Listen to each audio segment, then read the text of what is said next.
Hello everyone. ఈరోజు నేను ఒక ట్రెడిషనల్ స్వీట్ రెసిపీ చేస్తున్నాను.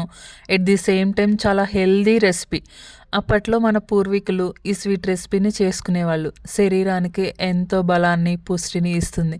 ఇప్పుడు నేను ఎలా చేశానో చూసేయండి.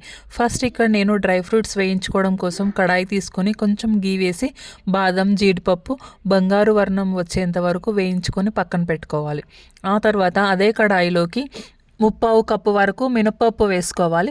నేను మినపప్పు వేస్తున్నాను. మీ దగ్గర మినపగుండ్లు ఉంటే వేసుకోవచ్చు, బట్ మినపప్పు వేయడానికి ట్రై చేయండి. మినపప్పు వేసే ముందు దానిలో ఏమైనా రాళ్ళు ఉన్నాయేమో చెక్ చేసుకొని వేసుకోండి. ఈ మినపప్పు కూడా బంగారు వర్ణం వచ్చేంత వరకు వేయించుకొని పక్కన పెట్టుకోవాలి. మళ్ళీ అదే కడాయిలోకి 3/4 కప్ వరకు బెల్లం వేస్తున్నాను. 3/4 కప్ వేస్తే స్వీట్ చాలా మైల్డ్గా ఉంటుంది. ఇంకొంచెం స్వీట్ కావాలి అనుకుంటే 1 కప్ వరకు వేసుకోవాలి.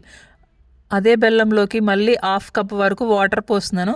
బెల్లం కొంచెం కరిగితే చాలు. అలా కరిగిన బెల్లాన్ని ఫిల్టర్ చేసుకొని పక్కన పెట్టుకోండి, సో దట్ డస్ట్ పార్టికల్స్ ఏమైనా ఉంటే రిమూవ్ అయిపోతాయి. మళ్ళీ అదే కడాయిలోకి 2.5 కప్పుల వరకు వాటర్ తీసుకుంటున్నాను. సో ఈలోపు మనం చల్లారిన మినపప్పుని ఒక మిక్సీ జార్లోకి తీసుకొని మెత్తగా పౌడర్ చేసుకోవాలి. ఇక్కడ నేను చూపిస్తున్నాను కదా అలాగా. మళ్ళీ ఈ పౌడర్ని ఒక గిన్నెలోకి వేసుకొని 1 కప్పు వరకు వాటర్ తీసుకొని కలుపుకోవాలి.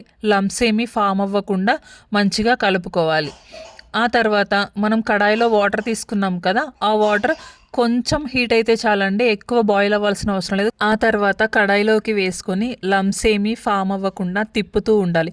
అలా ఒక 5 మినిట్స్ తిప్పుతుంటే మనకి ఇది మిశ్రమం వచ్చేసి చిక్కబడుతుంది, దగ్గరకు అవుతుంది.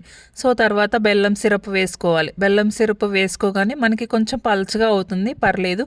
ఇంకొక 5 మినిట్స్ ఉడికితే చిక్కబడుతుంది. ఆ తర్వాత దీనిలోకి ఒక 1/4 కప్పు వరకు పచ్చి కొబ్బరి తురుము వేసుకోవాలి. ఇది వేసుకున్న తర్వాత ఇంకొక 5 మినిట్స్ ఉడికించి లాస్ట్లో డ్రై ఫ్రూట్స్ యాడ్ చేస్తే మన హెల్దీ స్వీట్ రెసిపీ రెడీ అయిపోతుంది. సో అంతే అండి. మీకు ఈ వీడియో వచ్చితే లైక్ చేయండి. ఇలాంటి వీడియోస్ కోసం please subscribe to my channel. Thank you. Bye.